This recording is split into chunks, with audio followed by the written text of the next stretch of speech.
All right, so welcome to another deep dive, and today we are going to be kind of exploring this thought-provoking sermon from March 16th, 2025, all about this age-old question: what's our purpose in life? Hmm. It definitely got me thinking, and I'm really excited to unpack it with you. Yeah.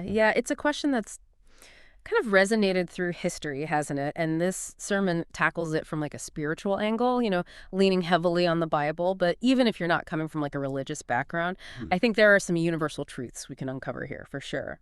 Absolutely, and the speaker starts off strong with this analogy of a survivor-themed summer camp. Like the Yeah. whole point being, we're not just here to survive, right? We're meant to thrive, Hmm. to live with intention. And it kind of made me wonder, are we just going through the motions, or are we truly like living with purpose? Yeah, it's like the difference between simply existing and actually flourishing, right? And the sermon goes on to contrast like different perspectives on purpose, right? Beginning with like the materialistic viewpoint. We've Mhm. all heard the saying, he who dies with the most toys wins. The speaker even brings up the classic board game, The Game of Life, where like the goal is to amass the most wealth, you know? It's funny how those childhood games can shape our thinking, isn't it? Totally. And the sermon also mentions Bertrand Russell, the philosopher, who argued that, like, without believing in a God, the question of life's purpose is ultimately meaningless.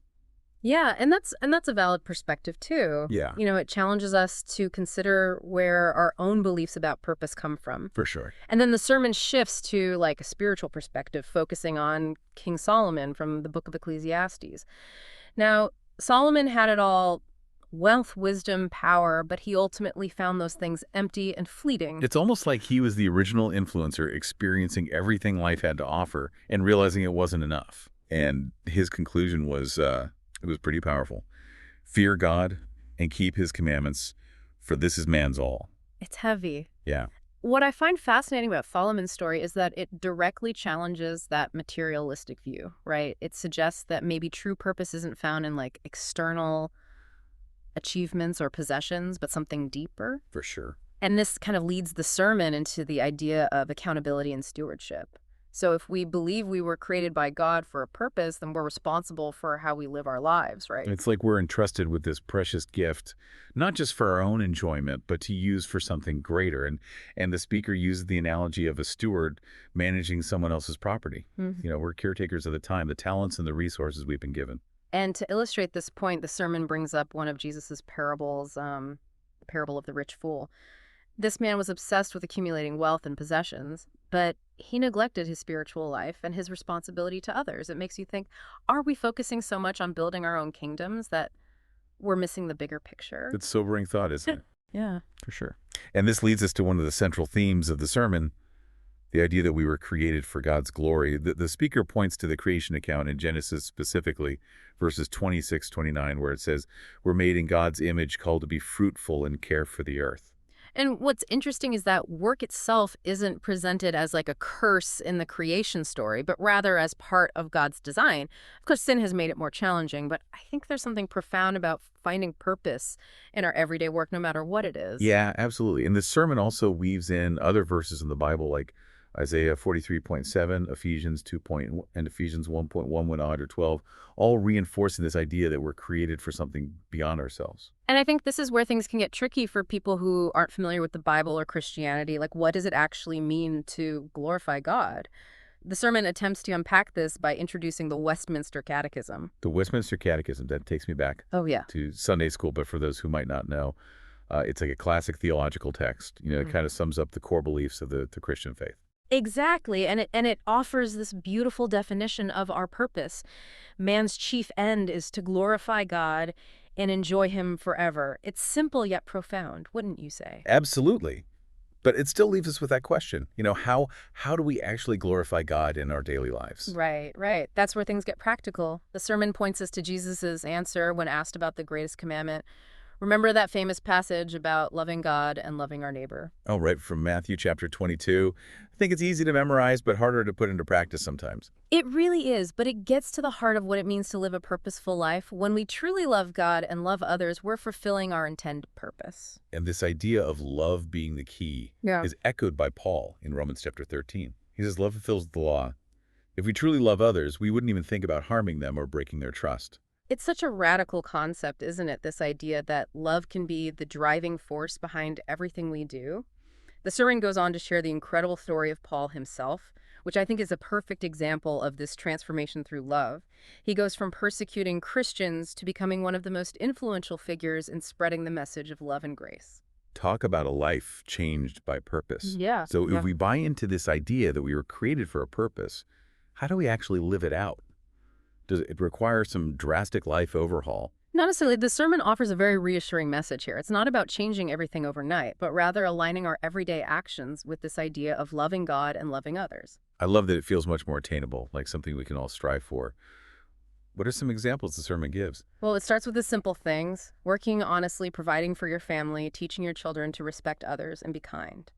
It's about finding ways to honor God in the ordinary, everyday moments. It's funny, I think a lot of us are already doing these things, but we might not be doing them with that sense of intention, that awareness of purpose behind it. Exactly. It's like shifting our perspective, seeing those everyday actions through a different lens. The sermon also highlights the importance of living for something beyond money or pleasure and seeking ways to serve others. And of course, we can't forget about that whole idea of using our unique talents and gifts. Yeah. Remember that analogy the speaker used about the different roles at a summer camp? We all have our part to play in the grand scheme of things. And that's where the sermon quotes Oswald Chambers, reminding us to be open to the unique ways God works in each person's life. He says, "Never make a principle out of your experience. Let God be as original with other people as he is with you." It's such a powerful reminder that there's no one-size-fits-all approach to living out our purpose. It's about embracing our individuality and allowing others to do the same. Listening to all of this, it makes me think that maybe we're already living out our purpose in ways we don't even realize. It's about recognizing those moments, those actions, and connecting them to something bigger than ourselves. That's such a great point. It's not always about some grand gesture or major life change. It can be about those seemingly small acts of love and kindness that ripple outwards, making a difference in the world around us. So if we circle back to the beginning, this idea of thriving rather than just surviving, maybe finding our purpose is less about figuring out what we're supposed to do and more about being present, intentional, and loving in the lives we're already living.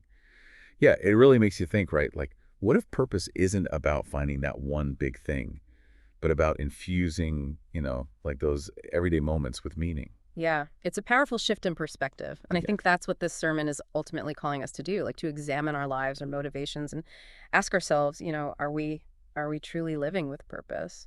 So much of the sermon resonated with me, but that idea of stewardship really stuck. Yeah. It made me think about my own life, my work, my relationships, and how I'm using the time and the talents I've been given. Right. It's a big responsibility. It is, but it's also incredibly liberating, right? Because Wow. when we view our lives as a gift entrusted to us for a purpose, it changes how we approach everything. Right. Even those mundane tasks can take on a new significance.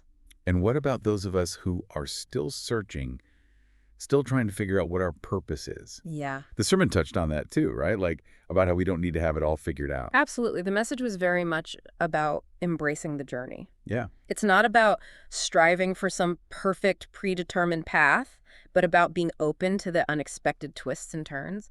It's about trusting that God is working in our lives, even when we can't see the bigger picture. And that's where the importance of love comes in again, right? Yeah. Whether we're searching for purpose or feel like we found it. Hmm. It's about approaching everything with love for God, for ourselves, for others. Exactly. It's about making choices that align with love, even when it's difficult, because ultimately love is what connects us to something larger than ourselves. Yeah. It's what gives our lives meaning and purpose. So as we wrap up this deep dive, I want to leave you with a question. The sermon posed a bit of a thought experiment. Imagine you only had 1 year left to live. How would you approach your life differently? What would become your priorities? And how does that imagined shifting perspective align with this idea of living for God's glory, of loving God and loving others? It's a powerful question to sit with, isn't it? It really is, and maybe the answer is simpler than we think. Maybe it's not about some grand sweeping change, but about embracing the present moment, finding joy in the ordinary, and loving deeply and fiercely. Maybe that's where true purpose lies. It's a beautiful thought, and one that I think we can all carry with us as we navigate our own unique journeys. Thanks for diving deep with us today. We hope this conversation has sparked some new insights and encouraged you to continue exploring the question of purpose in your own life.